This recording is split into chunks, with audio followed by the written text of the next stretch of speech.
Anim na titleist na nagwagi sa Binibining Pilipinas 2016 ang magko-compete sa international pageants.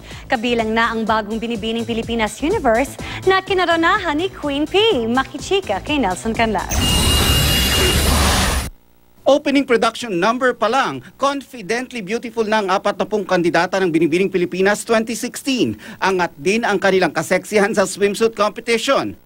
Itinanghal na Face of Binibini at Miss Photogenic ang crowd favorite na si Kylie Versosa. Kapwa nakuha na Vina Openiano ang Miss Talent at Miss Friendship Awards. Best in National Costume naman si Angela Fernando. Mas naging intense pa ang competition nang sumalang na ang mga kandidata sa evening gown portion. Suot ang mga obrang gawang Pinoy. Mula 40, 15 lang ang nag-advance sa last phase ng competition. Na-test ang kanilang wit sa question and answer portion. Bago ang announcement ng winners, nag-last walk muna ang successful 5 titleist ng Binibini 2015, kabilang si Miss Universe 2015 Pia Alonso Wurzbach na naging emosyonal sa kanyang farewell speech. Lumikha naman ng buzz ang sweet message ng binansagang sexiest Dr. Alive na si Doc Mike para kay Pia.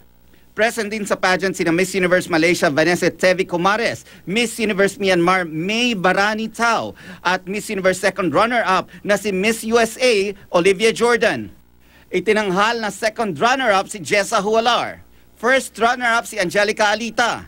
Makikipag-compete naman sa international pageants ang itinanghal na crown holders na sina Binibining Pilipinas Globe, Nicole Manalo, Binibining Pilipinas Grand International Nicole Cordoves, Binibining Pilipinas Supranational, Joanna Diapara.